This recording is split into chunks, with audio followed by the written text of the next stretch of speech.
Duplo Expresso. Haddad, que estão tentando empurrar com o plano B e que não emplaca, está emperrado, empacado, e não adianta a central do plano B trazer pesquisa da Lua, de Marte, de Vênus, que não vai rolar. Assim, não há tempo para apresentar um substituto para Lula, porque Lula não é um produto de marketing, um sabonete, é uma construção dele mesmo. Na medida em que ele superou cada adversidade da vida, ele se consolidou como um líder popular. Não é o caso de Haddad, que, como disse o Tasso Genro, é afável, professor, doutor, fofinho, não adianta que não pega. Então não me venha com esse papo que não pega. No momento o Brasil no inferno, povo desempregado na miséria, mortalidade infantil e etc, eles querem uma idade afável, ele é tão afável, não adianta que não rola. Entendeu? E um Amoedo. Quem porra é Amoedo? Então, isso é, assim, com respeito ao Carlos Kreves, porque ele traz o fato jornalístico para cá para comentar. Assim, do ponto de vista consequente disso, só a fraude eleitoral. Porque se o cara declara que tem $500 milhão, a notícia não é que ele tem $500 milhão, não é onde ele conseguiu esse $500 milhão. A primeira coisa. Certo? Então, a primeira coisa é descobrir como ele juntou essa grana, porque não é moleza não, hein? A segunda, o que é que tem a ver o cara ter $500 milhão e ser eleito? É fraude eleitoral? Se for, para que eleição? Não é? Se ter grana é condição, é um pré-requisito para eleger alguém, não precisa de eleição. Vamos botar os donos dos bancos lá, não precisa de intermediário. Não precisa de intermediário. Bota os irmãos Marinho, o pessoal das igrejas, todo mundo aí cheio da grana, não precisa de eleição, porque já estão tirando o Lula, que é o que o povo quer, para que eleição? Bota os ricos lá e vão virar a república do 1%. Cambada de canalha que ocupa as instituições e a comunicação social para fazer isso com o Brasil. Rômulus. Wellington Calazans, você está falando aí, você lembrou do Tasso Genro, nós não combinamos aqui. Eu queria mostrar novamente aquele tweet que ele colocou, né, mostrando os predicados que habilitariam o Fernando Haddad para ser um bom presidente. Como você muito bem observou, na verdade são contraposições aos predicados que fizeram o maior presidente do Brasil, presidente Luiz Inácio Lula da Silva. Vamos lá, vou cortar a tela aqui, ó. Vou ler de novo para você lembrar exatamente a descrição do Tasso Genro. Tasso Genro, é preciso lembrar, Wellington, que é um expoente, fundador daquela tendência, mensagem ao partido, a tendência que preparou no Ministério da Justiça a cama de gato, com cooperação com os Estados Unidos e com agenda legislativa para dar poderes ditatoriais ao Ministério Público e à Justiça, e que, inclusive, a ficha limpa também foi obra, né, ali desse pessoal enquanto estavam no Ministério da Justiça, porque o José Eduardo Cardoso faz parte dela, o Tasso Genro faz parte dela, o Fernando Haddad até outro dia fazia, e o Fernando Haddad começou no governo como assistente do Tasso Genro, e outras pessoas aí, outros luminares também fazem parte dessa tendência, que nunca teve voto, sempre teve diploma, e agora finalmente consegue tirar a ala popular, a ala sindical do Partido dos Trabalhadores do comando da máquina do PT. Olha só o que o Tasso Genro falou no dia 25 de agosto, então 3 dias atrás. Chamar Haddad de poste é dizer que Poste foi um grande prefeito de São Paulo. Poste tem doutorado, e aí, como você lembrou, tá dizendo, Lula não. Poste escreve e publica textos bons. Lula não, fica entre parênteses. Poste é um humanista. Lula não é humanista. A pessoa que tirou 30 milhões de pessoas da pobreza não é humanista. Poste é professor. Não, Lula nem nível superior tem, coitado. E ele é afável e tranquilo, né? Afável e tranquilo é tudo que nós precisamos para lutar contra o imperialismo, realmente. Afável e tranquilo. Olha, enfim, que precisamos um país de postes. Enfim, não compreendi essa frase. Enfim, que precisamos um país de postes. Ele escreveu errado, enfim. Não de fascistas, homofóbicos, racistas e reaças. É interessante também isso aí, porque o Lula nunca foi nenhuma dessas coisas, mas tampouco colocou como pauta prioritária da sua atividade política as minorias. As minorias sempre tiveram nele apoio, inclusive ele né, aparece em foto abraçado com LGBT, com o boné da causa, não sei o que, não tem problema nenhum, mesmo tendo a sua criação católica e mesmo tendo atraindo um eleitorado popular que não necessariamente, aliás, não é avançado em costumes. Mas a questão é que o Fernando Haddad não, ele é realmente refém dessas pautas identitárias. Isso vai ser um grande problema que certamente será explorado em algum momento na eleição, se não for para ele entrar, se o esquema não quiser botar ele para dentro. Aí eu queria mostrar, Wellington, né, a gente viu aí, ele é doutor, né, bem criado, né, uma pessoa bem criada, né, afável, tranquila. Eu queria mostrar um comentário que um membro da comunidade mandou ontem aqui para um post nosso, eu vou autorizar aqui, que é uma fala muito reveladora da atriz Cláudia Raia. Vou cortar aqui pra gente. A atriz Cláudia Raia, em 89, defendendo no segundo turno o voto incolor. E aí ela faz também, da mesma forma que o Tarso Genro, essa oposição, ela não fala do Lula, mas o Lula fica sempre entre parênteses como o contrário do que ela está falando. Vamos ver aqui esse vídeo que eu achei, assim, muito revelador da mudança pela qual o Partido dos Trabalhadores está passando. Esse partido que eu espero que continue sendo, ou pelo menos era, de massas, de uma base popular, sempre se contrapunha, o PSDB sempre se dizia, o PSDB é um partido de quadros, esse pessoal, né?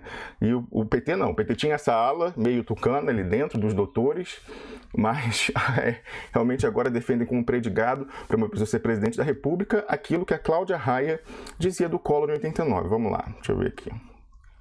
Cortar a tela para a atriz Cláudia Raia.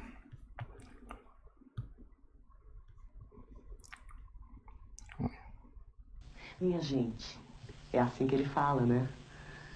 Minha gente, só um grande homem pode ser um bom político. E o Collor é um grande homem. Ele tem dignidade, educação, ele tem cultura, ele é sério, íntegro. Ele é um homem bem nascido que não precisa do dinheiro do povo. Ele é o presidente que o Brasil precisa. Ele é o presidente que a gente merece. Vamos colorir esse Brasil preto e branco. Cada um de nós pode e deve colorir. Colorir é a esperança. Você vê, Wellington Calazans, cortar aqui de volta pra gente, né? Aquela nada se cria, nada se perde, nada se cria. Tudo se transforma, né, Lavoisier? Olha ele aí na política, Wellington Calazans. Olha, Rômulo Maia, tem mais, hein? A comunidade Duplo Expresso, como sempre, colaborando diretamente na produção dos nossos comentários e dos nossos conteúdos, o Mark Ant. Não é esse o nome dele? Mark Ant. Ele deu uma ideia genial. É assim. Mark NT, Wellington. Mark NT. Mark NT. Mark NT. Desculpa, Mark. Não sei como foi que eu achei esse A na frente do NT, mas tudo bem. Mark NT deu a seguinte sugestão. E eu vou adaptar aqui a sua ideia, tá? A melhor maneira de Haddad substituir Lula é ele ir para a cadeia em Curitiba e Lula ficar do lado de fora em contato com o povo fazendo campanha. Então, Haddad, lute por isso, substituir Lula na cadeia lá em Curitiba, para Lula estar solto lá de fora. Vai que é sua, Haddad! É isso, Rômulo. Wellington Calazans, e por falar em cadeia, por falar em extorsão, por falar em método lava-jato, de extorsão, de extração, de delação premiada e de impacto político, é com tristeza que nós constatamos aqui no Duplo Expresso. Era tarde já no Brasil quando eu coloquei esse tweet e publiquei um vídeo sobre isso também no nosso canal no YouTube. Não sobre isso exatamente. Na verdade, ontem, quem ficou na nossa página lá no duploexpresso.com viu que eu coloquei diversos extratos do programa de ontem temáticos, né? Quando dá tempo a gente faz, não é sempre que dá. Mas dessa vez eu coloquei um. Vou cortar aqui a tela para que a gente possa ver os vídeos que eu coloquei. Só um segundo. Vamos lá, cortar aqui. Então, lá no nosso canal no YouTube tem, esse aqui era o programa de ontem, né? Logo na extrema direita ali, é o programa de ontem, aí ao lado dele, vindo da direita para a esquerda, o segundo é o compacto que a gente fez, só com a parte do comentário político propriamente, aí ficou, porque o programa ontem ficou com 3 horas, aí só a parte do comentário político 1h40, e aí depois eu fiz pequenos extratos. Primeiro, aquele flagrante que nós demos ontem de como funciona a central do plano B, né? A gente foi lá na página e mostrou que a página era do Haddad. O Haddad era o candidato. Tinha mais notícia do Haddad, sempre favorável, evidentemente, inclusive com muita manipulação nas manchetes, do que sobre o presidente Lula, né? Ali a substituição já estava consumada. E é interessante, Wellington, que a gente falou isso no ar aqui, mostrou, 20 minutos depois, Só tinha Lula na página. Pessoal, queria agradecer a audiência do pessoal da Central do Plano B, e é bom que vocês estão abertos a críticas e feedback, né? Legal isso. Mas aí aqui do lado, né, eu fiz esse vídeo, agora é o segundo da esquerda para a direita, esse rabo preso e extorsão, como que o PT e Lava Jato atuam para que, deixa eu ver o resto do título aqui, atua para que o PT rife Lula e o Brasil. Bom, esse aqui eu selecionei aquela parte final, mas está bem detalhada, 46 minutos aqui com a questão dos deputados que nos atacaram e nos atacam ainda em bastidores, né, regimentando pessoas da globosfera, pessoas aliadas, inclusive pessoas que eles colocaram lá na boquinha, na máquina da liderança do PT na Câmara, né, quando o deputado Paulo Pimenta chegou até lá. E então essa história, toda vez aí que vieram os guerreiros, o pessoal falar alguma coisa da gente, vocês podem mostrar esse link aqui, porque está definitivo. Ontem a gente fez questão no final, quando começamos a nossa contagem, falamos bem detalhadamente, colocamos o vídeo do guerreiro lá com o editor da Central do Plano B, que Paulo Henrique Amorim diz que é um homem do Daniel Dantas. É só ir lá, e depois colocamos o vídeo do Tacla Duran, desnudando eles em junho na Comissão de Direitos Humanos da Câmara. Tudo está nesse vídeo aqui, então não tem mais argumentação nesse respeito. Mas aí nesse vídeo também eu coloquei, Wellington, por isso que eu editei, foi logo antes de eu dormir, no final, eu coloquei a constatação de mais, ó, até aqui no vídeo, mais uma... Eu vou colocar ao final, essa parte do comentário, mais uma constatação que nós viemos a falar ontem aqui no programa, e que nós já dizemos há algum tempo. Eu fui ver que foram 2 meses que nós antecipamos que possivelmente, né, a libertação do ex-ministro Zé Dirceu, deixa eu cortar aqui pra gente, tivesse sido feita com a expectativa por aquela segunda turma de que ele atuasse no PT para viabilizar o Plano B. Ele que tem muita ascendência sobre o partido, tem muito respeito das bases da militância, quase tanto quanto o presidente Lula. Abaixo do presidente Lula, acredito que ele é o primeiro nome nesse sentido de respeito e ascendência sobre o partido e sobre as bases. E deram para ele, então, um tratamento que foi negado ao presidente Lula. Luiz Edson Fachin deixou ser votado lá na segunda turma, porque ele poderia ter dado aquele golpe regimental novamente levado para o pleno, mas não, o Zé Dirceu ele deixou lá, e aí, como previsto, ele foi libertado. Agora já o Lula ele deu golpe regimental e manteve preso. Aí eu vou mostrar aqui essa parte, porque eu já coloquei até no Twitter essa questão que a gente... Infelizmente, Wellington, mais uma vez a maldição de Cassandra atacou. A gente falou isso 2 meses atrás, especulamos em será que tem a ver? E viemos anotando os sinais aí, né? A reafirmação da libertação dele na semana passada, tudo isso. E aí parece que realmente ontem a Folha de São Paulo falou que pela primeira vez, né, desde o mensalão, o ministro Zé Dirceu voltou a ser ativo no partido, atuando em favor da substituição do presidente Lula pelo Fernando Haddad, fazendo campanha pelo Fernando Haddad. Vamos ver aqui o vídeo de ontem para ver como a gente acertou, Wellington Calazans, infelizmente. Peraí, vou botar aqui o áudio. Que eles publicaram é uma prova de que eles são da panelinha de Moro. Você que está me assistindo precisa entender isso. Raquel Luz Gurgel participou e o mob Lula da Silva voltou e falou o seguinte: Rômulo, você não acha que o Toffoli, ao julgar a reclamação do Zé Dirceu, não deu uma dica que a plausibilidade do direito pode ajudar o Lula numa reclamação para libertá-lo também? E talvez para a ficha limpa? Cadê o Zanin? Tá difícil, mas não podemos desistir. É essa questão de novo, né? Ali na segunda turma a gente sabe que eles fazem o bom policial, o mau policial com o presidente Lula. O ministro Zé Dirceu foi libertado e a liberdade dele foi mantida com a expectativa por parte da segunda turma, é preciso saber se ela foi correspondida ou não, dessas pessoas, de que ele viabilizasse o plano B no PT. Até o Paulo Henrique Amorim publicou isso, né? Colocou lá, no dia que o Zé Dirceu foi solto, ele colocou aqueles comentários que ele faz com banner destacado,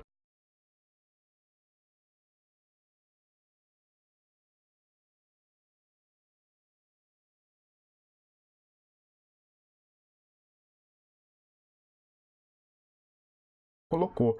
O Dirceu é o mascherano, ele foi solto para arrumar, como mascherano na Argentina, ele foi solto para arrumar o time, assinado peronista. Peronista, porque era aquela história do Perón Câmpora, que o Haddad ia ser o Câmpora do Perón Lula, era aquela história. E aí falou que o Dirceu, o Paulo Henrique Amorim, que é uma pessoa que tem acesso ao Zé Dirceu, colocou isso lá dizendo que era isso. Aí ali eu já publiquei falando, será que o Zé Dirceu vai vir, soltaram ele para ele poder vir enquadrar o PT e fazer o plano B descer goela abaixo? Será que é isso? Era uma dúvida. Agora, o fato da segunda turma do STF, o próprio ministro Luiz Edson Fachin, tratar de um jeito mais benéfico o Zé Dirceu e de um jeito nada benéfico o presidente Lula,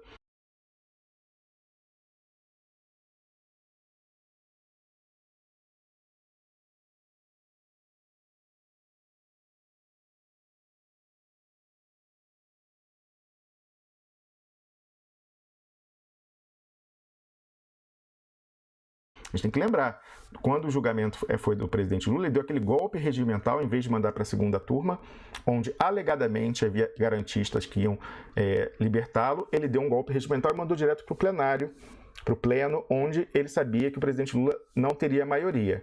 Ora, é isso, Wellington Calazans. O resto eu vou continuar falando disso, mas isso quem está nos assistindo já está cansado de saber, já comentamos muitas vezes sobre essa questão. E ontem, quando eu vi, me mandaram mais uma vez uma pessoa, um membro da comunidade que nos marcou ali nessa publicação no Twitter, em que eu coloquei, né, e questionei, assim, eu falei, um CQD é como queríamos demonstrar lá da matemática que a gente fazia nas escolas, de novo outra vez, né, a gente aqui seguindo essa linha lógica, apenas de aplicar a lógica do golpe, que golpe é golpe, que os mandantes do golpe estão fora do Brasil, os mandatários, os operadores estão dentro, né, o judiciário, então eles não têm autonomia para fazer o que querem, eles respondem a ordens que vêm de fora, por causa dos mais de 10 trilhões de dólares que a gente tem embaixo da terra nas costas brasileiras.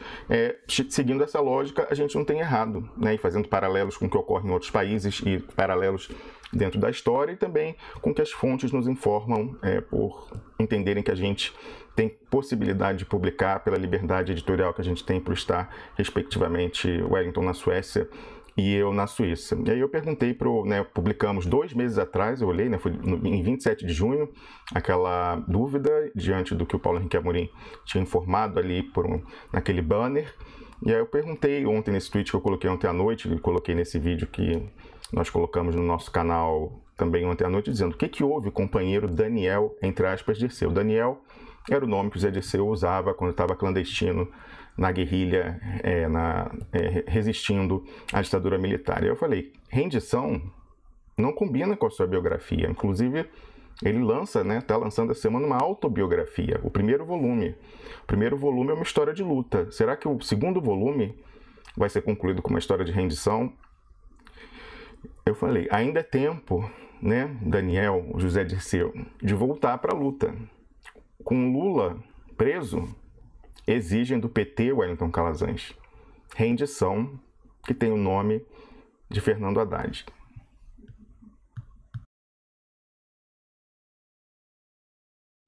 Olha aí, Rômulo Maia, é isso aí.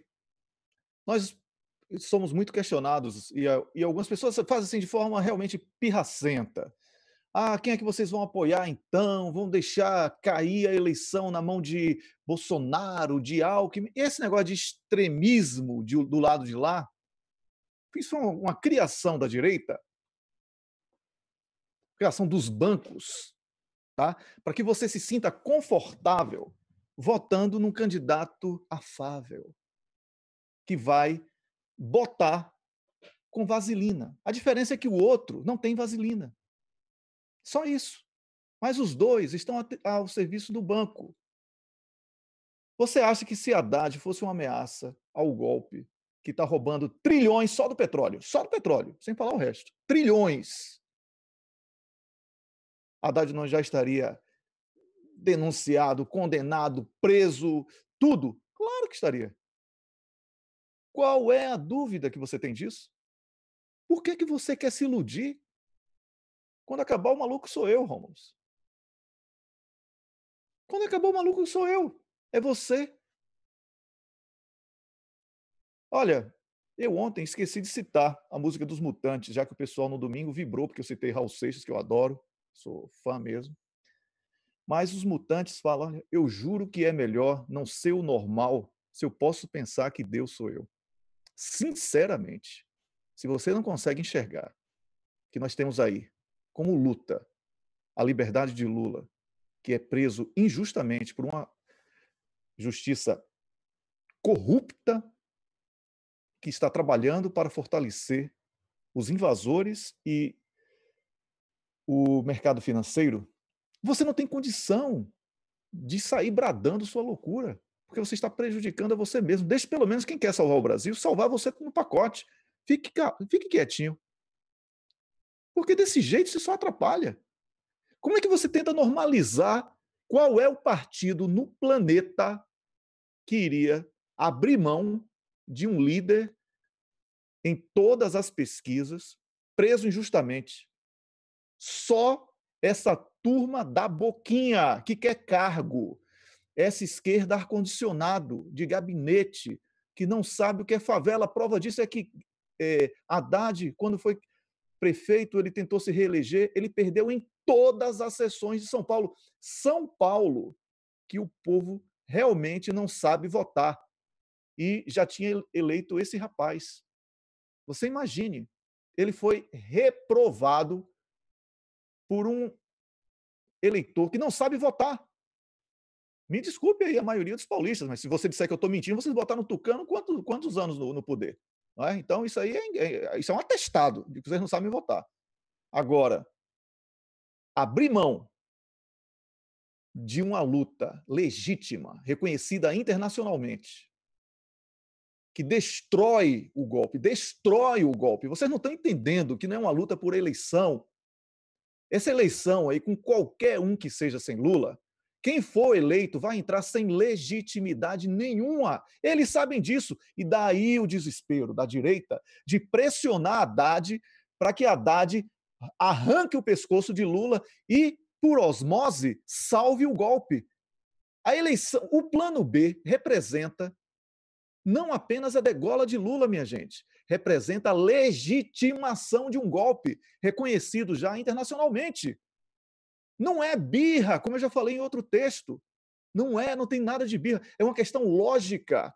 Você tem que eleger as lutas e você tem que saber qual é a luta que vai lhe levar a algum lugar. O que é que adianta Haddad ganhar agora se ele não vai atender aos anseios da sociedade? Primeiro, porque o cara é professor do INSPER, é um dos antros aí do neoliberalismo no Brasil. Ele já falou de abertura de mercado. Isso não é nada de proposta de esquerda, minha gente. Ele não fala em tomar o pré-sal de volta. Ele não fala em democratização da comunicação social. Ele tem medo da Globo. Isso é muito grave. Eu estou aqui falando de políticas públicas importantíssimas para o resgate da soberania popular e nacional. Lula é o candidato do povo, está sendo preterido por um esquema terrível de perseguição e corrupção contra Lula e contra o povo. Como é que você vai querer saber quem é que eu vou votar? Eu não vou falar de eleição, bote isso em sua cabeça. A minha luta de Rômulo e creio que da maioria esmagadora da comunidade do Duplo Expresso, e o pessoal do PCO, que também entrou nessa luta depois, mas entrou, o pessoal do Nocaute também. Qual é a luta? É ver que tem um organismo internacional reconhecendo que Lula deveria fazer a campanha dele, reconhecendo e que vai reconhecer Lula como um preso político. Já reconhece, na medida em que recomenda, não é? Recomenda como se diz, o cumprimento dos acordos. Ou seja, se recomenda o cumprimento dos acordos, não é a palavra recomenda que tem que ser destacada, não. É o cumpra-se. Porque se você fez um acordo, tem que cumprir. O Estado brasileiro tem um acordo com as Nações Unidas. A nossa luta tinha que ser... Calma, só uma correção. Não tem nem recomenda-se no texto. Pede, que a tradução em português de request. É uma determinação. Obviamente, eles não podem falar, nós mandamos, porque não é assim que funciona. Mas é um pedido, não é uma recomendação, é um pedido. É isso. Então, obrigado, Rômulo. Melhor ainda para o nosso lado. Certo? Melhor ainda para o nosso lado. Então não é nada, assim, não é nada pessoal contra Haddad, até porque eu não conheço ele. Assim, eu nunca tive tete a tete com ele, nunca tive frente a frente, porque quando eu vejo a pessoa no olho, eu acho que eu consigo, não sei se você tem isso aí, Rômulo, eu tenho isso. Bater o olho assim, pessoalmente, eu não sei se é por causa do olhar, se é porque tem alguma outra coisa aí que avisa, mas eu vejo se aquela pessoa presta ou não. Tem sido assim na minha vida, certo? Eu, então, não tive esse contato com o Haddad para medir, aí é subjetivo o que eu estou falando até. Vamos dizer que até que eu estou pregando espiritismo no comentário. Não, não é isso. Eu quero dizer que o contato pessoal muitas vezes quebra uma série até de preconceitos. Tá? Agora, eu não gosto da proposta dele. Não gosto. Isso para mim está claro. Agora, não é eleição que eu quero discutir. Eu quero discutir aqui com você que está me assistindo algo que eu venho falando. E o meu instrumento de repetição é exatamente esse programa. Por isso que eu repito. Você acha justo o que estão fazendo com Lula? Esses mauricinhos de camisa vermelha. Olha aí, Rômulo está de camisa laranja. Tá? Mauricinhos de camisa vermelha. Esse termo mauricinho, quando eu era adolescente, já deve estar ultrapassadíssimo. Mas tudo bem. Certo? Mas vocês entenderam o que eu quero dizer. Descolados da realidade, não conhecem a pobreza, não conhecem, ignoram a mortalidade infantil, ignoram o desemprego, ignoram a perda da soberania nacional, ignoram o que para mim, para Rômulo, para a equipe do Duplo Expresso e toda a comunidade do Duplo Expresso importa. O que importa é a empatia. A gente tem que ter um pensamento voltado para o outro. Se você ignorar isso, você não é de esquerda. E é isso que está acontecendo. As pessoas estão lutando com estratégias de marketing para falar do doutor que sabe ler, que publicou livro, que é afável. Assim, é ridículo a esquerda usar os argumentos que a direita usou há bem pouco tempo, condenáveis, e que, na prática, foi possível provar que era exatamente não ser isso que era bom, porque Lula não era nada disso que falam, e foi melhor. E hoje tem título honoris causa de dar inveja em qualquer um. Aí tem que entrar propaganda do Gelol de novo, não é? Para esse povo da dor do cotovelo, em relação a tanto título que Lula tem. Então, minha gente, aqui não é nada pessoal contra Haddad. Eu quero dizer a você que essas mesmas pessoas que estão com essa fissura por Haddad estaria por Marta Suplicy se ela desmascarada não tivesse sido. Estaria nessa mesma fissura por Delcídio. Então, são essas pessoas que não olham. Eles olham uma estrela, eles substituem o pescoço, a cabeça, e botam uma estrela na cabeça e votam em qualquer um que tenha aquela estrela. É uma loucura, uma insanidade o que estão falando no Brasil sobre política, quando a luta deveria ser por Lula. Esse pessoal seria capaz de votar em Zé Cardoso. Zé Cardoso, o cara que construiu a Lava Jato para prender Lula e prender 14 mil pessoas em segunda instância com a manipulação da justiça. Um crime contra a humanidade que está sendo praticado no Brasil, normalizado. 14 mil pessoas presas em segunda instância no Brasil. Esse crime está normalizado. Com isso para manter Lula preso. Você vai aceitar isso normal? Então você é um merda, me desculpe. Se você ignora o sofrimento de 14 mil famílias numa manipulação descarada para manter Lula preso, para sair da eleição, você é um insensível, você não é de esquerda. Pode botar quantas coisas, peças vermelhas você quiser no seu corpo, mas o seu coração não é vermelho, que é o que importa para mim. Então, eu não sou hipócrita. Você pode me chamar de maluco, do que você quiser, mas eu moro numa sociedade sadia, que é a sueca, e que funciona porque as pessoas se respeitam, porque as leis existem e são aplicadas indistintamente. E é por isso que eu vou lutar. É por isso que eu sou a mosca que pousou na sua sopa. E Rômulo é outra mosca, e todo mundo aqui do Duplo Expresso é mais uma mosca, e já somos muitas moscas. E tem mosca do PCO pra cacete, e tem mosca do nocaute, e tem mosca que não é petista, mas é lulista. Não confunda lulismo com petismo, é bem diferente. Por isso que não tem pesquisa de instituto que nem existe, que garanta a transferência de voto, porque esse barulho nas redes sociais não é o barulho da favela, não é o barulho da roça, que vocês não sabem nem o que é isso. Certo? As pessoas votam em Lula, não é no PT.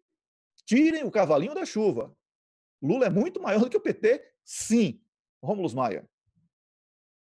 Wellington Calazans, para a gente concluir essa sessão aqui do programa, podemos chamar o Carlos Krebs para conversar com a gente sobre um outro embuste que estão inventando aí de João Almoedo e Partido Novo. Eu queria falar de uma operação de pinça. Uma operação de pinça, mais uma daquelas que está sendo feita em tabelinha entre o PIG, de um lado, Partido da Imprensa Golpista, e a Globosfera, de outro, tentando sequestrar a pauta com essa questão.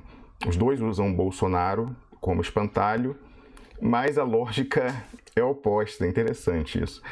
Na direita está circulando que eles têm que migrar de Bolsonaro para Alckmin, porque isso seria um voto útil, já que a rejeição ao Bolsonaro é imensa e ele perde para todo mundo no segundo turno, né? Para Marina Silva, perde para o Alckmin e perde para a esquerda principalmente, né? Para o candidato, principalmente se for o presidente Lula. Aí olha um texto que está circulando nas redes de esquerda, colocando como embasamento as pesquisas eleitorais, né, que apontam a rejeição ao Bolsonaro, ele é praticamente inelegível no segundo turno, e aí falando, ó, Bolsonaro tem a maior rejeição dentre todos os candidatos. Sua rejeição é maior do que a de Lula. Segundo pesquisa Datafolha, 40% dos eleitores afirmam que não votariam em Bolsonaro de jeito nenhum. Isso aqui está desatualizado, já aumentou. Aí é que mora o perigo. Em todas as simulações de segundo turno, Bolsonaro versus Alckmin, Bolsonaro versus Marina, Bolsonaro versus Lula ou Haddad, o Bolsonaro perde. Ou seja, isso é o pensamento de direita. Levar o Bolsonaro para o segundo turno significa devolver a presidência no colo da esquerda. Lula aparece liderando as pesquisas. Se não for ele o candidato, será o Haddad. E tem grandes chances de irem para o segundo turno. Atrás deles tem a Marina, que também é uma grande ameaça. Esse é só o louco, né? Mas enfim, de direita, né? Enfim. No pelotão dos ficha limpa, de quem é contra a esquerda e combate a corrupção, tem o Álvaro Dias, que dentre os candidatos é o que tem a menor rejeição, apenas 16%, é porque o pessoal não conhece ele. Não é de se estranhar que a Rede Globo tirou o seu nome da cobertura jornalística, pois representa uma ameaça à candidatura de Alckmin, e é o único com possibilidade de vencer a esquerda no segundo turno. Enquanto as pessoas continuarem dividindo os votos de direita e concentrando a maioria das fichas no Bolsonaro, o Brasil corre o risco de devolver o país para o PT. É sério. Por isso, eu voto e peço que considerem votar no Geraldo Alckmin, o único que, se for para o segundo turno, tem condições de vencer a esquerda, o PT, a Marina ou o Alckmin. Abram os olhos. Então você vê que a direita, de uma maneira sensata, olhou as pesquisas, sabe da rejeição do Bolsonaro enorme, e que ele vai fazer mais atrapalhada aí até o final da eleição, e sabe que ele não é a ameaça real. Ele é o espantalho, assim como era Marine Le Pen na França, para eleger alguém que vai colocar o programa ultraliberal. Então, assim, só você olhar estatisticamente, para a direita ter viabilidade eleitoral, o seu cavalo não pode ser o Bolsonaro, tem que ser Marina Silva, o Geraldo Alckmin ou até o Álvaro Dias, como eles colocam ali. Essa é a parte direita, as duas são direitas, né? Mas a parte direita ostensiva da pinça, no PIG, nessas redes aí, colocando essa questão, porque o PIG está ajudando o Geraldo Alckmin, né? Falando que ele sobe nas pesquisas e coisa e tal, e uma agenda negativa em relação ao Bolsonaro. Estão batendo do Bolsonaro. O Partido da Imprensa Golpista está batendo no Bolsonaro. Aí a gente vai para a perna do PIG, do Piguinho, né? Não é do PIG, é do Piguinho, o PIG do B. Aí tem uma coluna lá que o Nassif publicou, acho que anteontem, falando lá que, assim, uma coisa, eu não queria entender a metodologia, mas ele faz uma série de tabelas e tal, e ele coloca uma especulação, assim, gradações do golpe.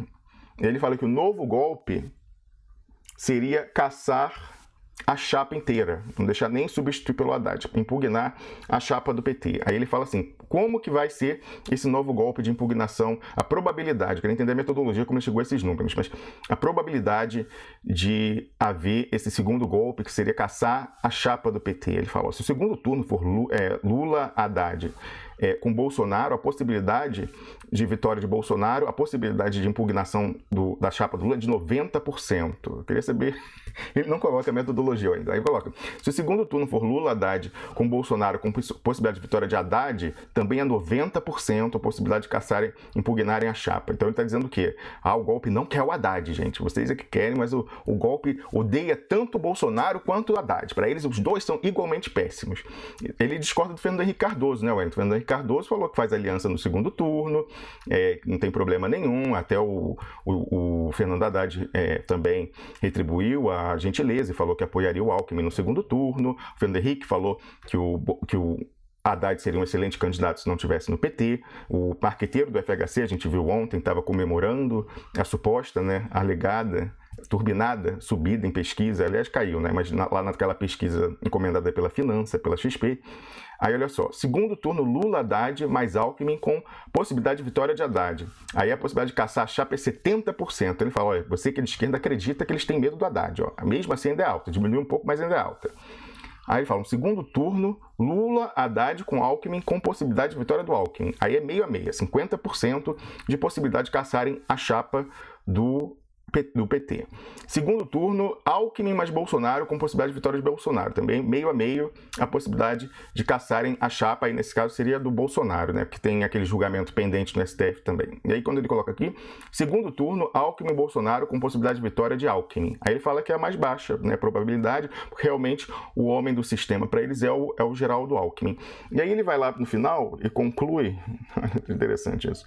Primeiro ele falou essa coisa, de novo voltou, ele que plantou aquela fake news, Wellington, semana passada, dizendo que até o fim da semana passada o PT já teria substituído o Lula pelo Haddad, né? Não tem vergonha, e aí continua fazendo previsões, né? Aí coloca aqui na conclusão que não decorre de maneira nenhuma dos argumentos que ele colocou acima, e aí fala assim, ó, a própria ameaça Bolsonaro traz um ingrediente relevante para uma pactuação entre os setores civilizados.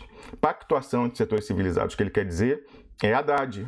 É Haddad. Ele falou, esse é o afável, como falou o Tarso Genro. E aí eu queria saber quais setores civilizados ele identifica no golpe. Quais são esses setores civilizados? Wellington, desde que ele começou a escrever no golpe de 2016, ele fala dessa história de pactuação, que finalmente o pessoal vai ter bom senso e vai chegar à pactuação. E vai passando, vai piorando, e ele continua falando dessa pactuação com os setores. Então ele fala, agora é a oportunidade, com esse monstro do Bolsonaro, o PSDB, o Fernando Henrique Cardoso, vai se reunir com o PT e vai fazer isso, porque... E se não fizer, gente, se vocês não apoiarem o Haddad, vão caçar a chapa, o golpe vai ser maior, porque essa coisa do Bolsonaro é um risco. Então, o Bolsonaro é terrível, vamos que a gente tem que tirar ele de qualquer maneira. Aí, como eu falei ontem, né, quem tem mais medo, e isso eu quero falar, eu estou recebendo de amigos, por exemplo, o Piero Leisner, um antropólogo cuja opinião eu respeito muito, mas quando eu mandei para ele aquela notícia que estava lá da campanha do Twitter, né, que vazaram lá, eu estou achando até que esse vazamento foi planejado, Wellington, para queimar a Gleisi Hoffmann e o Wellington Dias, que foram governador do Piauí, que foram dois que defenderam que o Lula resistisse e que até o último momento aí estão resistindo a essa substituição do Lula pelo Fernando Haddad. Eu achei interessante, né, como falei aqui ontem, esse vazamento de campanhas pagas em benefício do PT, falar deles dois e não falar de uma pessoa que claramente está usando robôs no Twitter, que é o candidato, pelo menos já sequestrou a máquina nesse sentido, que é o Fernando Haddad, que tem simplesmente quase 60% a mais de seguidores do que o presidente Lula. Esse que tem a popularidade, a menor rejeição. O Fernando Haddad tem mais de 60% de seguidores a mais que o presidente Lula. Diga, Wellington. Olha, Rômulo, uma vez, eu não me lembro aí qual foi o nome do evento, mas ia ter um churrasco na Laje, em São Paulo. 1.600.000 confirmações. É o churrascão da gente diferenciada, por causa daquela história do metrô. 1.600.000 pessoas confirmaram presença e 16 idiotas foram para lá. Então, essa é a expectativa e a realidade entre os seguidores de Haddad nas redes sociais e o que ele tem expresso nas urnas. Mas não vou ficar falando de Haddad só aqui, não, porque eu já falei que se fosse Marta, esse povo louco estaria falando que Marta era a mulher indicada por Lula. Tudo que Lula disser agora não vale mais, minha gente. Se delação premiada de Palocci a gente lutou para mostrar que era produto de tortura da Lava Jato, por que uma delação de Lula agora? Porque não é mais apoio, já é delação. O cara está sob tortura. O que vale é aquele vídeo que está aí no Duplo Expresso, não precisa botar hoje, Romulo, porque a gente não tem nem tempo, certo? De Lula falando, certo? De Lula falando sobre o desejo dele voltar, sair da cadeia e resolver os problemas do Brasil com o apoio do povo. É esse lulaço que até o PT esconde e que está acontecendo em todo o Brasil, certo? eu acho essa coisa É preciso não generalizar, Wellington. Muita gente reclama quando a gente fala PT porque entende que as bases estão incluídas. Você fala esse grupo que tomou o comando do PT.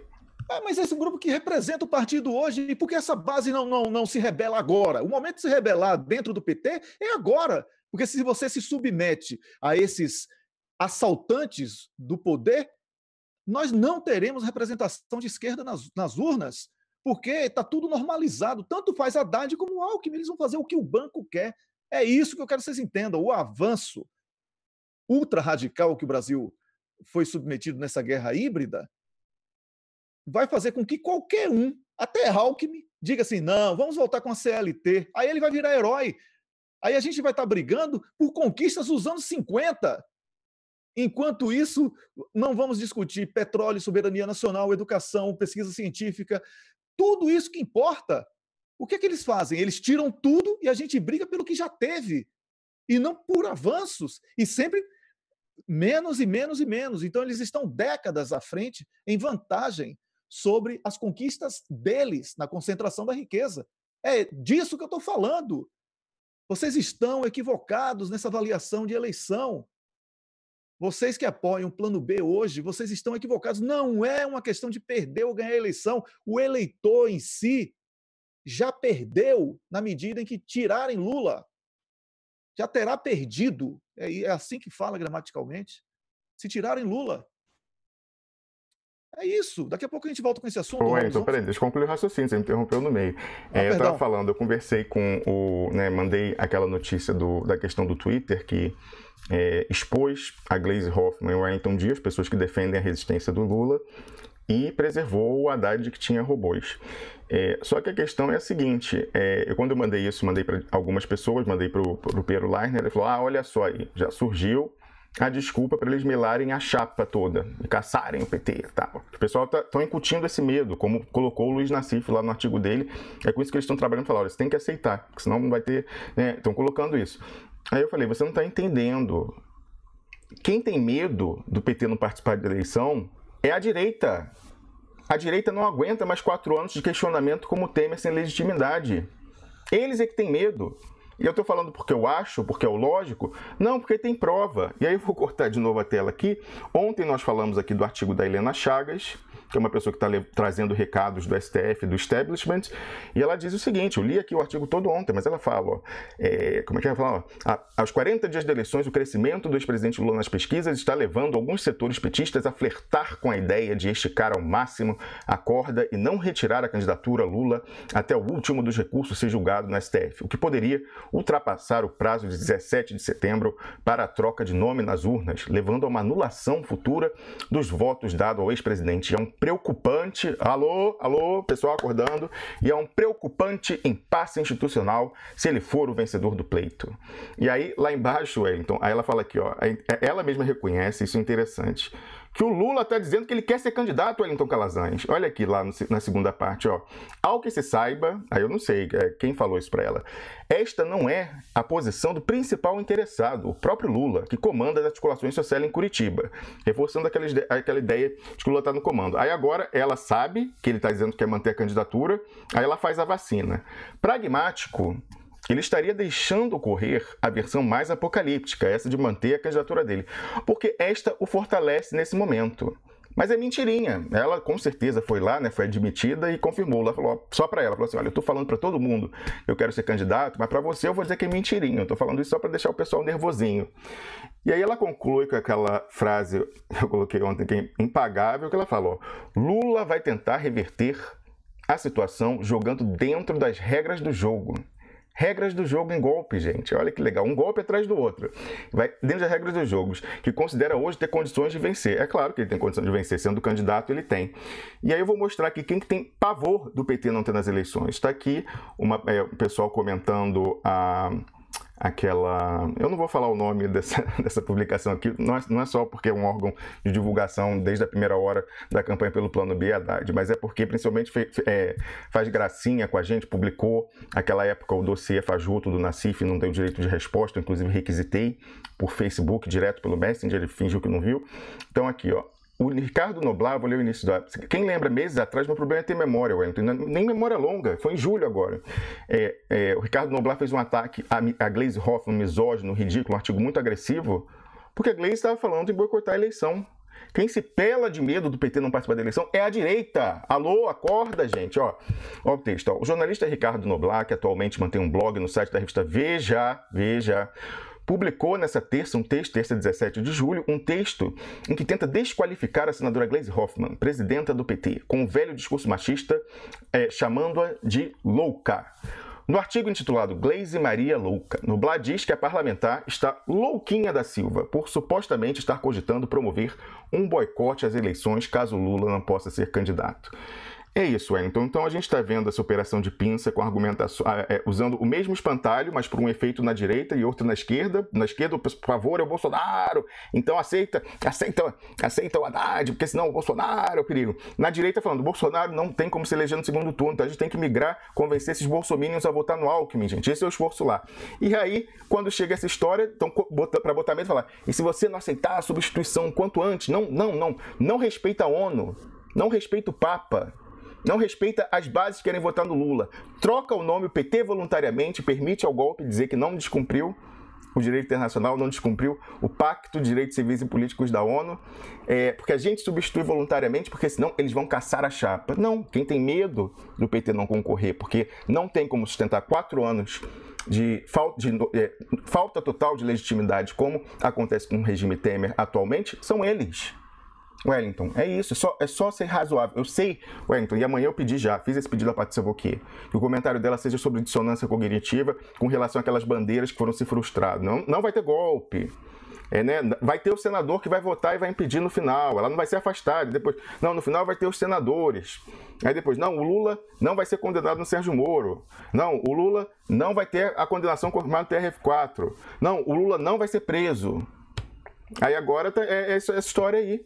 Não, entendeu? Não, se não votar no Haddad vai ser caçado, né? A chapa vai ser caçada. O pessoal vai tocando a flauta de Ramelan, como eu falo, né? Que é aquela que faz os ratinhos ficarem hipnotizados e irem.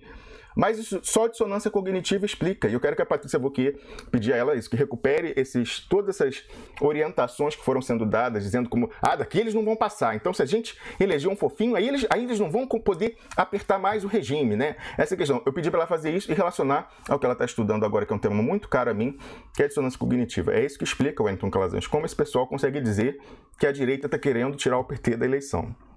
Pois é.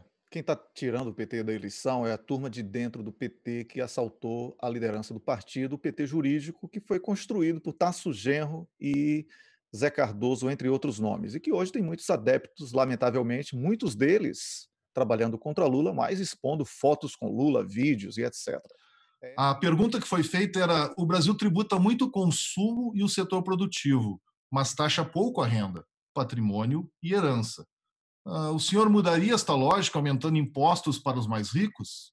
A resposta do João Almoeda foi: eu iria então na linha de tributar um pouco mais a renda e menos o consumo e quem está investindo. Olha a leitura que o Piero faz disso. Vai cair em cima de quem? Do assalariado. O assalariado representa a renda. Esse é o setor em que investimento... O João Almoeda vem do setor que investimento é papel. E esse setor vai continuar sem tributação. Então, esse é o plano de governo que está nesse partido, no Ovone. O ponto que esse sujeito não está falando é daquela parcela do PIB que se chama de investimentos, infraestrutura e bens de capital. Como todo ex-banqueiro, ele acha que investimento é atrair dólares de fora, preferencialmente de paraísos fiscais, para fundos de capital geridos pelas corretoras. Então, nós vamos pensar em XP Investimentos, nós vamos pensar em empíricos. Quando ele fala de infraestrutura, ele fala em parcerias. Mas, ao mesmo tempo em que ele não quer mais que existam as campeãs nacionais, como, por exemplo, a Odebrecht, ele diz que vai terminar o serviço sujo que Curitiba já começou. Então, O Piero se pergunta... Carlos Krebs, desculpa te interromper. Você sabe... levar a cabo esse projeto chinês de modernização. Ele está ouvindo? Oi, Carlos, desculpa interromper. Você sabe quem que era o assistente do Tarso Genro no Ministério da Justiça e fez a lei das parcerias público-privadas? E se orgulha, está se gabando disso, as PPPs, essas que, como você fala aí, com as empreiteiras quebradas, se forem feitas como essa pessoa está dizendo que fará, significa desnacionalização da infraestrutura brasileira, porque as empreiteiras nacionais não podem participar. Quem fez a lei da PPP e se gaba disso é Fernando Haddad. Tu vê como o ciclo vai se fechando, né, Rômulo? Rômulo Maia, o programa com Carlos Krebs e Gustavo também fica muito bom, um equilíbrio espetacular. A gente ontem teve Ceci Juruá e Paulão, que são dois comentaristas aqui da casa, né, que realmente o público se identifica muito, e Carlos Krebs com todo esse carisma, e Gustavo que vem falar sobre o que importa assim, em relação à economia. Né? Hoje ele vem com um assunto que toca diretamente a vida das pessoas. Então, eu acredito que quando a gente consegue levantar esse tipo de debate, as pessoas que estão assistindo, você que está me assistindo, percebe que o Brasil não é uma ilha. Olha só, o Gustavo vai entrar daqui a pouco para comentar a nova grande crise. A Europa torna a economia global instável e estraga a Pax Americana. Preste atenção. Isso aí, você fala, pô, Europa e Estados Unidos, o cara está falando do meu bolso? Gustavo daqui a pouco vai explicar por quê. Com certeza. Rômulo Maia. Wellington Calazans, é um prazer estar aqui toda manhã, realmente, com esse time. Sabe que eu conversei com uma amiga com quem eu não falava há muito tempo no Brasil, cuja opinião eu prezo muito, e ela perguntou, mas como que vocês conseguiram reunir esse time aí de pessoas? Adoro o Paulão, adoro o Embaixador, adoro, né, o Lejane Miran, ela adora, nossa, Lejane, lá de Covindo e tal. É o paradoxo do golpe, Wellington, como eu já falei aqui. O golpe, paradoxalmente, ele é terrível, mas ele reuniu as pessoas, as melhores pessoas, entendeu? As pessoas que a gente gosta, as pessoas empenhadas na luta pela emancipação do Brasil e dos brasileiros, né? Na pior hora é que as pessoas boas se reúnem. E aí, eu conheci tanta gente maravilhosa, Wellington, nessa jornada aí desses 2 anos e meio, mais ou menos, militando e tal, que agora, por exemplo, mesmo voltando à democracia, que é pelo que a gente luta no Brasil, o Estado de Direito, eu vou continuar com essas pessoas. E é o paradoxo. Se não fosse o golpe, não as teria conhecido, Wellington Calazans. Isso é sensacional. Inclusive você. Eu não seria articulista, não teria conhecido você, não teria conhecido Camila Govedice, não teria conhecido Carlos Krebs. Então, é muito legal estar aqui e ver que tem gente para dar o suporte, né, nessa hora difícil, ainda mais quando a gente enfrenta percalços aí apenas por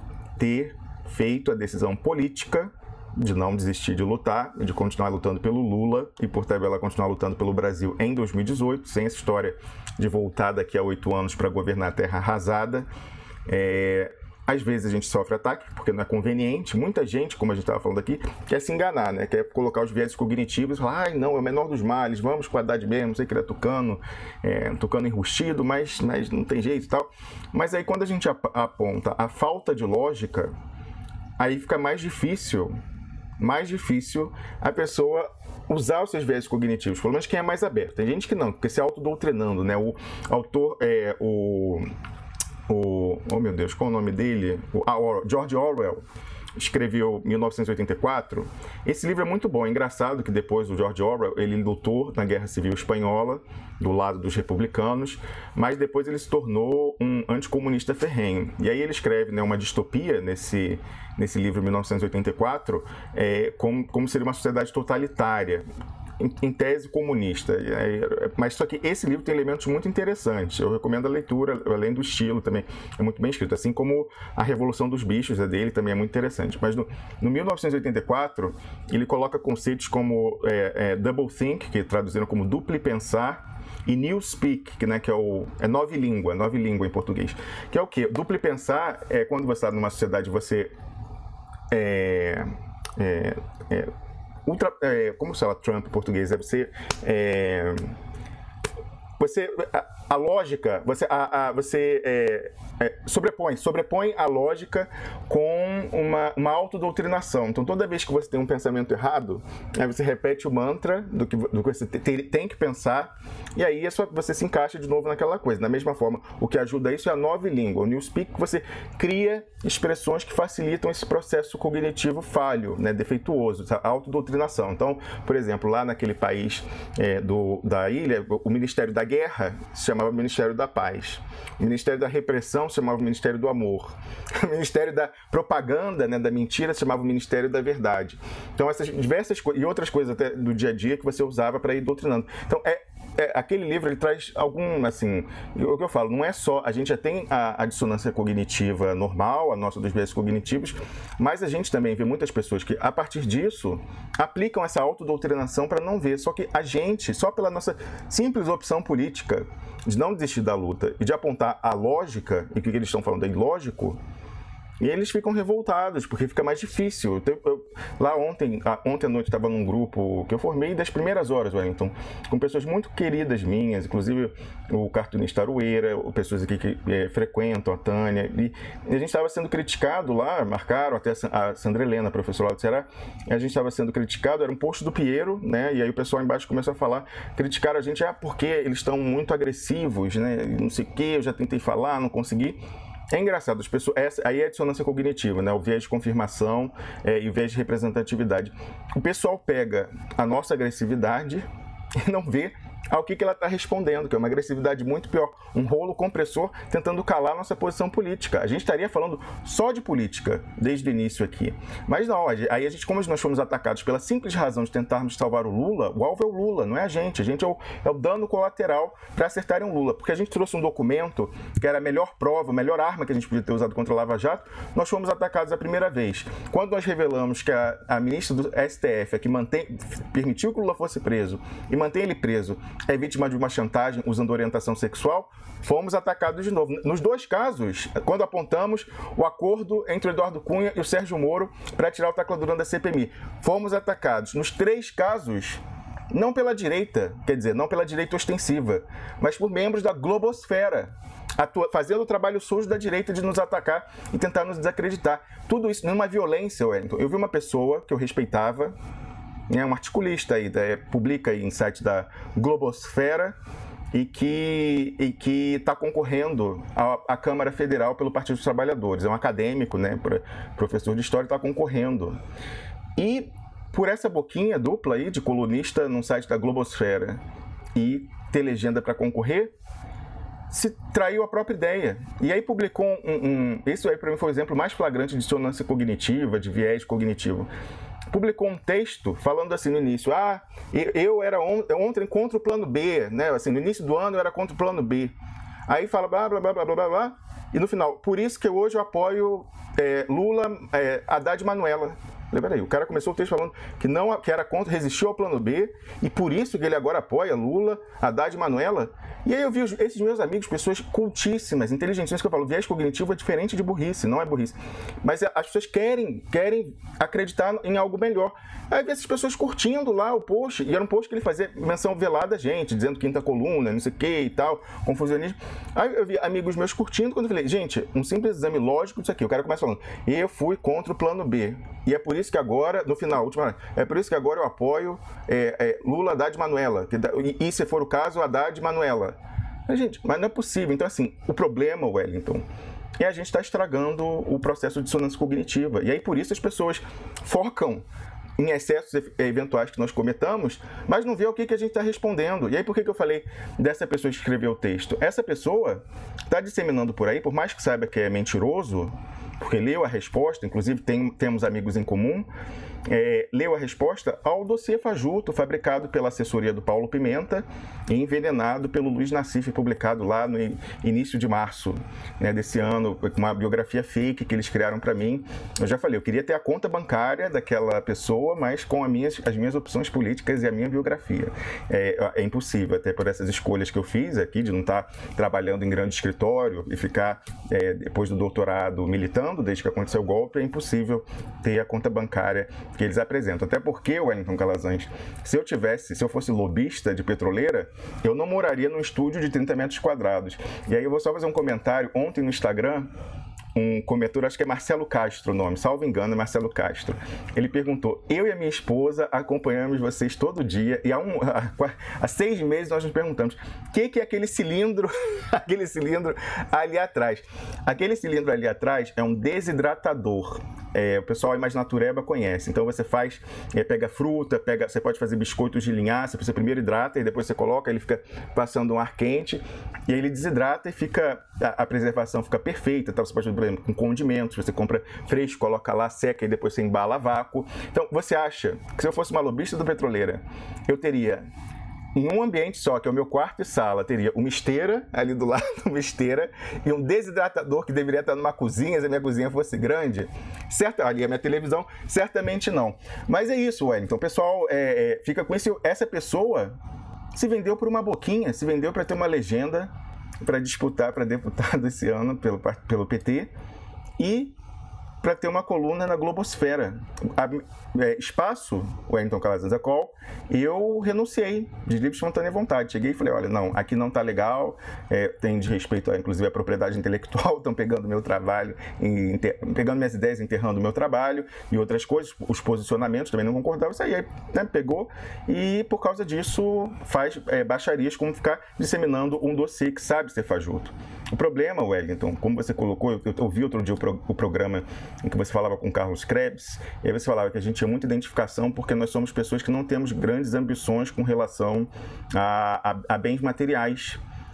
Isso faz a gente ter uma perspectiva na vida, e é totalmente verdade para mim. Então, a questão da gente não ter rabo preso, né, com ninguém, porque nunca fizemos nada errado, e a gente não temer o futuro, assim, mas isso vai impedir que eu seja rico, porque esse não é o nosso objetivo. Isso, na verdade, incomoda essas pessoas que se vendem por pouco. Eu gosto de uma frase que você sempre fala: quem se vende, certamente já recebeu mais do que vale. Wellington Calazans. Eles estão apostando que eles vão vencer essa eleição, eu acho. Porque, na verdade, agora está muito leve. Nós estamos a poucos dias da eleição, e você vê o dólar 4,10, ela estava 3,80, ou a Bolsa um dia sobe, um dia cai, não é igual 2002, né? Agora, porque todos os candidatos que estão na frente são todos, porque o Lula está preso, né? Então eles não estão apostando de forma alguma que o Lula vai ser solto, pela forma que eu estou dizendo. Se eles tivessem com medo que o Lula fosse solto, você pode ver o dólar aí a 6. Então eu não vejo isso.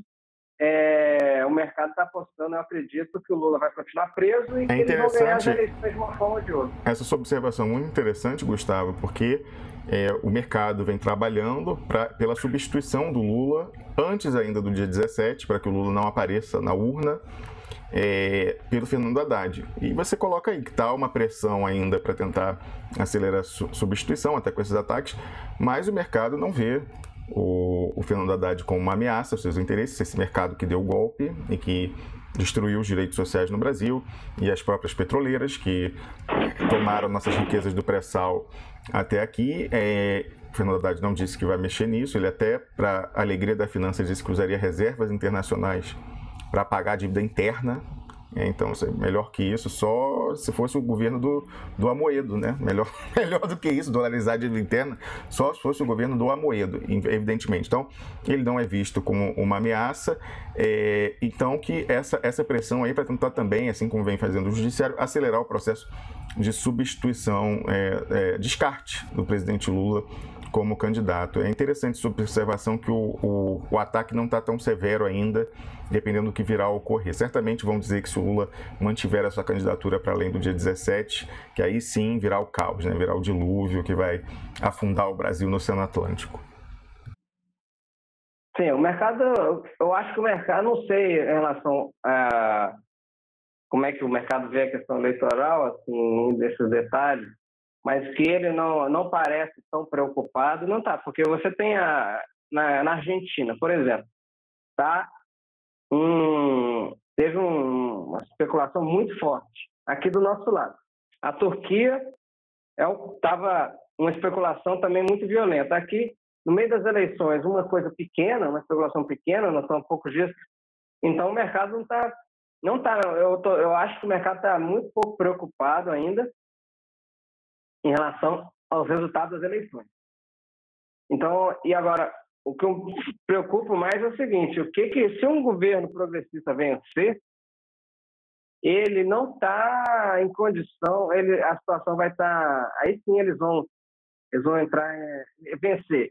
E se tiver uma gestão econômica diferente do que tem sido até agora, vai ser o caos. Então, eles vão fugir, eu acho que vai ser realmente vai ser uma guerra econômica aqui, se um governo tentar não seguir vamos dizer assim, as recomendações do mercado, né?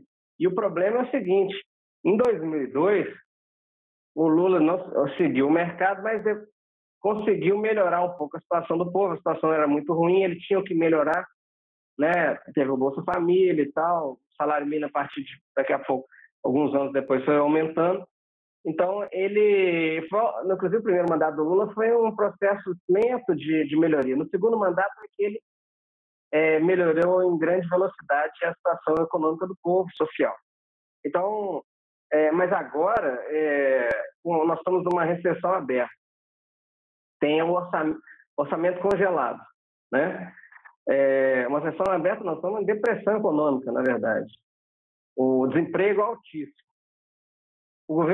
Se o governo tiver que seguir, fazer a mesma coisa que o Temer está fazendo agora, qualquer que seja ele, para o mercado não atacar o dólar, a gente vai, eu acredito que, diferentemente de 2002, quando as expectativas do povo,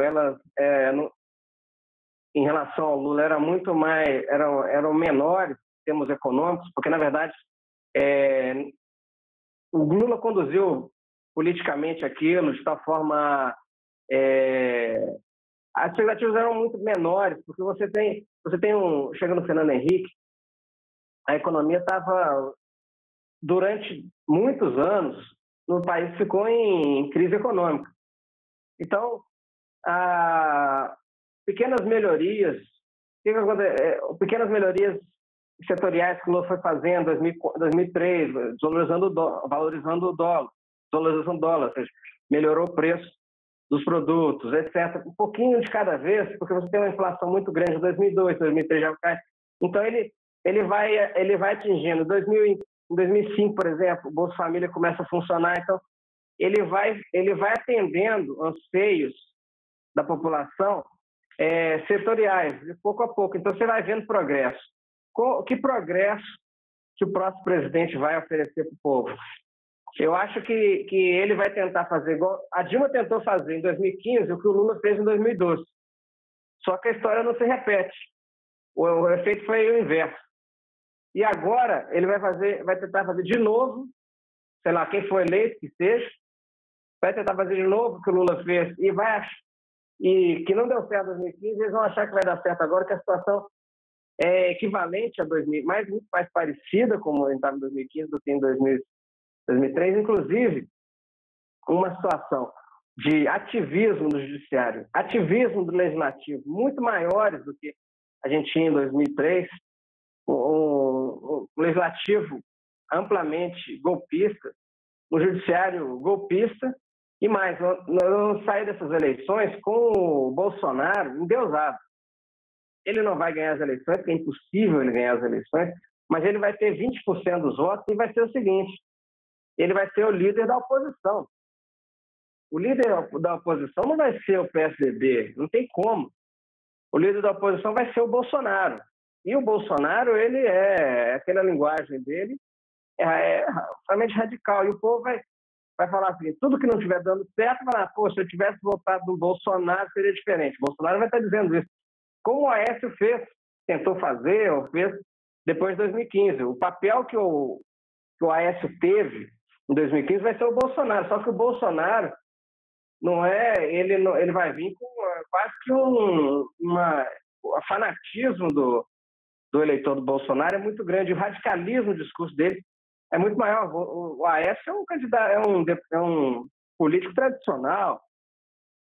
Que não... Agora, o Bolsonaro é um político fascista. Então, você vai ter uma oposição radicalizada, um judiciário radicalizado, um legislativo radicalizado, que não quer mais obedecer às ordens do governo. Na verdade, o governo Temer não manda no legislativo, o legislativo é que manda no governo Temer. Por isso que ele tem estabilidade. Então, eu acho que vai ser terrível o próximo ano, de qualquer forma. Independentemente de quem ganhe, vai ser muito difícil, a gente não está no fundo do poço, vai afundar mais antes de melhorar. Agora, se o Lula, exceto se o Lula fosse presidente, que eu acho que ele tem uma popularidade, uma habilidade de poder contornar um pouco a situação, mas mesmo para ele seria bastante difícil. Gustavo, eu concordo completamente com essa sua visão e é por isso que nós estamos lutando aqui pelo Lula. A gente tem um enorme respeito e gratidão pelo que ele fez pelo Brasil, até um carinho pessoal pela figura dele, mesmo antes de chegar à presidência, mas nós entendemos que, acima de tudo isso, está o interesse do Brasil, realmente. Eu concordo com você, nunca vendemos aqui que seria fácil com o Lula, a gente sabia que ia ser difícil, e a gente sabe que é impossível sem o Lula. Ele que tem o respaldo internacional, a respeitabilidade, a sua interlocução com China, Rússia e Estados Unidos, ele que tem, como você colocou, a sua destreza política, de composição em nível internacional, botar todo esse pessoal na mesa para conversar internamente, botar sindicato, botar o empresariado golpista, botar os movimentos sociais e botar os precarizados, os excluídos, aqueles miseráveis que nunca entravam, porque uma coisa é o movimento trabalhador sindicalizado, que já é o pessoal da classe média. Outra coisa é o pessoal que ele trouxe para o debate público, o pessoal do Bolsa Família, o pessoal que é beneficiado pela política assistencial do governo. Ele é a única pessoa capaz de fazer isso, ele tem essa legitimidade, ao mesmo tempo ele tem um carisma, ainda mais agora depois desse martírio. Peraí, tá dando uma interferência aí, deixa eu cortar o áudio do Gustavo. Uma microfonia, já cortei, Gustavo. Ele tem o carisma, que depois desse processo de martírio na mão desse judiciário golpista patrocinado pelos Estados Unidos, aumentou ainda mais a sua identificação com as pessoas.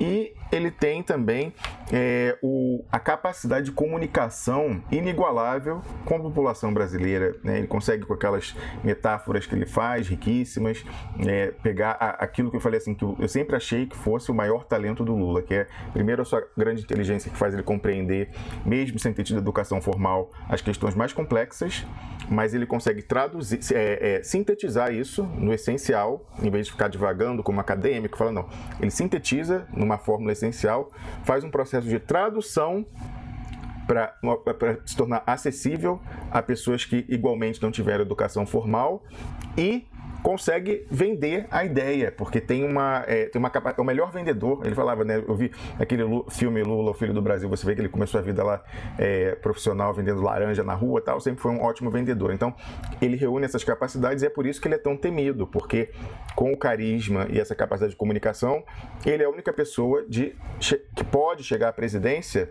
e resistir ao cerco das mesmas forças que deram golpe em 2016 e que vão continuar lá.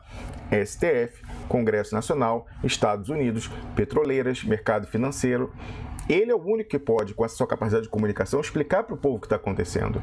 A pessoa chegar lá e ter que tomar medida impopular sem esse apoio, a gente já sabe como é que foi. A gente viu a Dilma Rousseff em 2015, já vimos esse filme. Agora, com o presidente Lula, não. O presidente Lula já é difícil, vai ser luta, mas a gente tem uma chance. E é por isso, apenas por isso, quer dizer, também tem a questão até do caráter humanista, de ver que ele não merece o que ele está passando. Então, além desse caráter humanista, mas principalmente a preocupação política, é por isso que nós ficaremos sustentando a defesa do presidente Lula até o fim, mas em muito boa companhia. Temos aí o PCO, temos aí pessoas do Nocaute, mas temos, além disso, o Comitê de Direitos Humanos das Nações Unidas, e o Papa Francisco. E, claro, o povão quer votar no Lula, Gustavo. Eu acho que sim. O barulho aqui, sabe o que é? Agora é maritaca. Aqui tem muita maritaca, periquito, né? Faz muito barulho. Você sabe que eu morei em Barcelona, né? Eu fiz um mestrado na Universidade de Barcelona, em Direito Internacional Econômico, e alguém levou da América do Sul maritaca para lá. Isso numa praga. O bicho se reproduziu porque ela tem muitas palmeiras que tem uma frutinha que elas comem. Fugiu do controle, porque lá não tem predador, não tem gavião, não tem essas coisas. Fugiu do controle, elas estão completamente... Barcelona, você ouve esse barulho direto que veio da América do Sul. É interessante.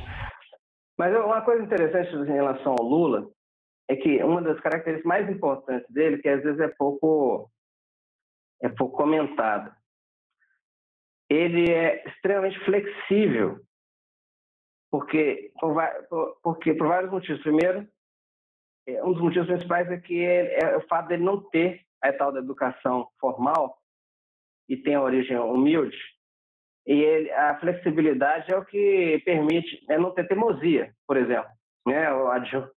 A Dilma era teimosa. Então, ele ouve muito. Quando você tem a humildade, você não tem a educação formal, você tem a humildade de ouvir todos os lados e mudar. Vamos supor, ela não se apega a alguma ideia específica ou que ele tenha tido, ele não se apega às ideias, e ele tem a humildade de ouvir todos. Então, se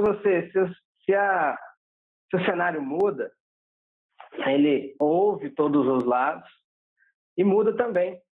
Então, essa humildade que produz essa flexibilidade nele, isso é fundamental.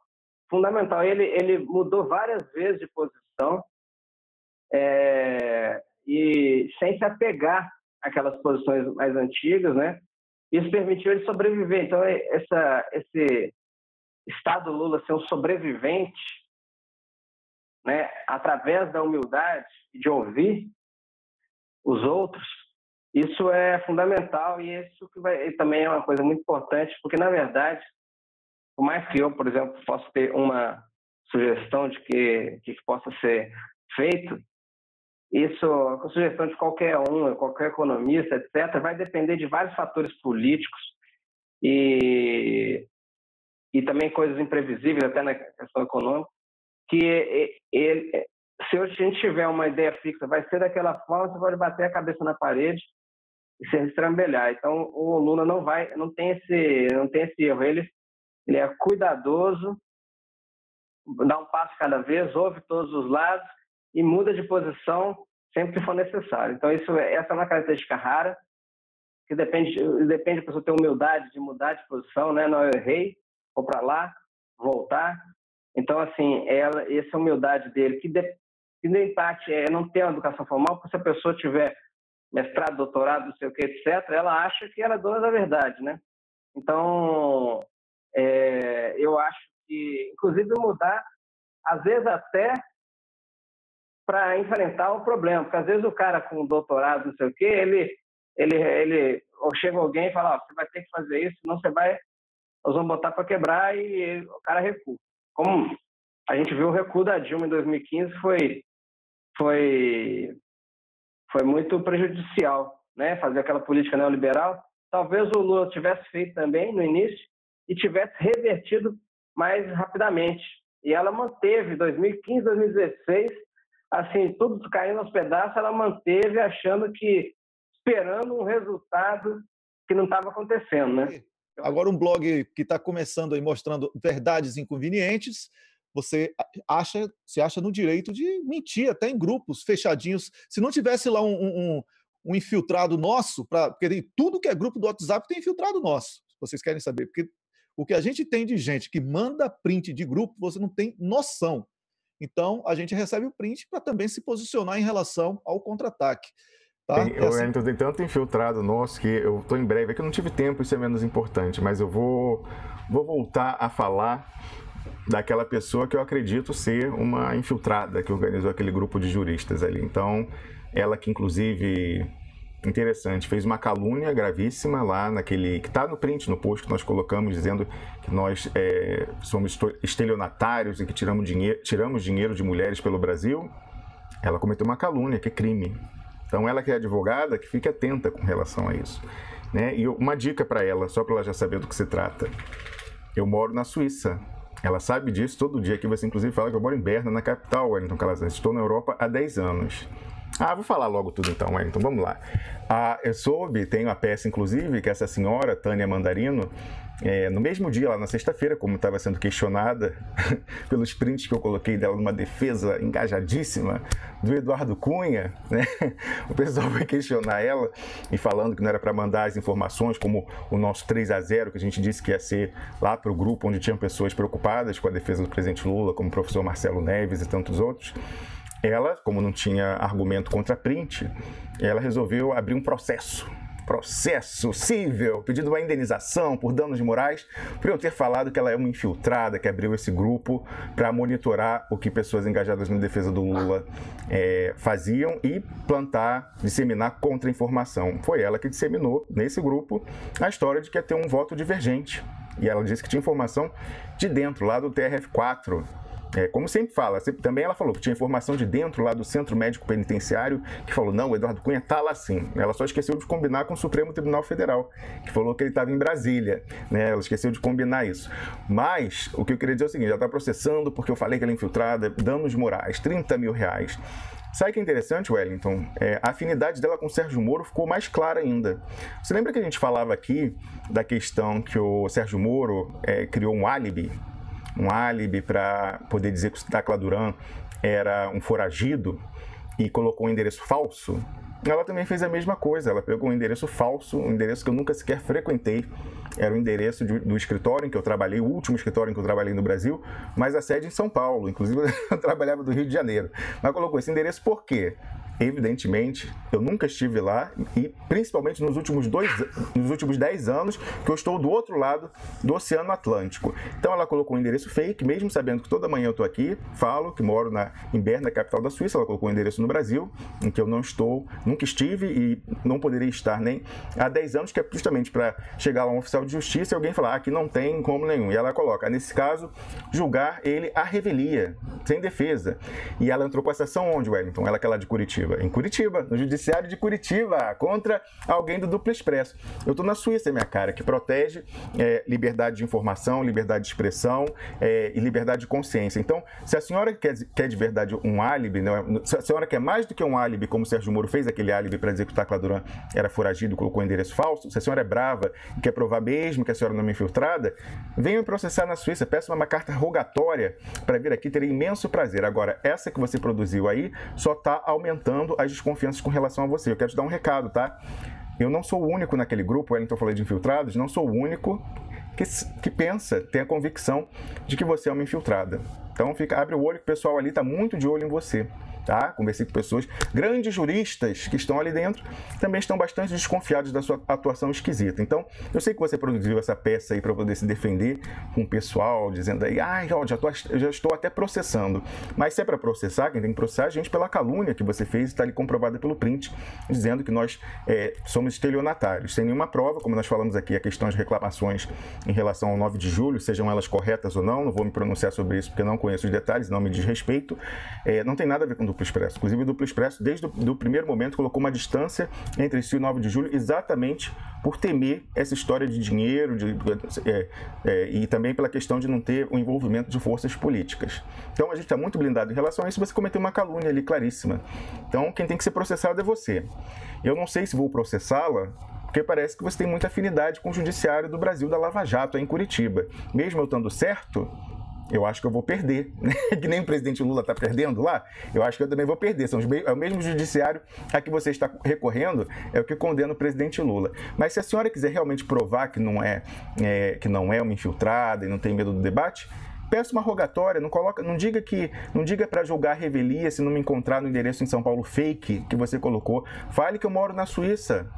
Fale que eu moro na Suíça, porque eles mandam uma rogatória, a Suíça me encontra. E a gente tem uma discussão muito boa aqui. Eu estou aguardando, tá? Peça fake, não. Essa quero adiantar, eu não vou publicar um artigo sobre isso, porque ela espalhou isso no grupo para ter o álibi de dizer que não era infiltrada. Estou falando aqui, mas conversas num programa longo se perdem. Vou fazer um artiguinho lá com a peça, inclusive tive acesso à peça.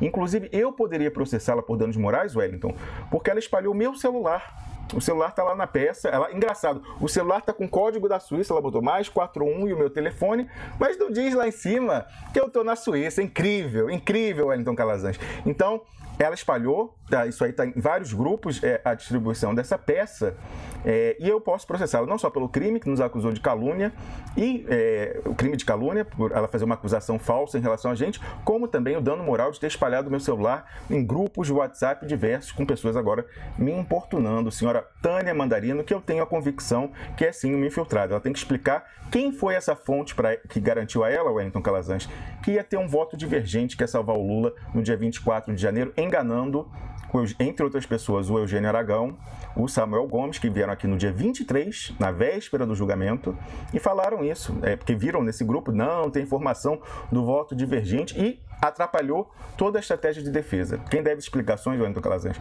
é essa senhora Tânia Mandarino, que, pasme você, Wellington, é filiada ao Partido dos Trabalhadores. Olha, e quem vai fazer com que ela dê um freio de arrumação nessa história é a própria Lava Jato, porque se mexer com você na Suíça, aí a gente pode recorrer aos documentos. Por favor, Wellington, que sacada boa, por favor, mande a rogatória, conversa lá com o Sérgio Moro, pessoal, manda a rogatória para cá, por favor, eu tô doido para me habilitar e poder pedir os documentos. Por favor, faça isso, por favor, mas peça fake, a gente desmonta, querido. Duplo Expresso.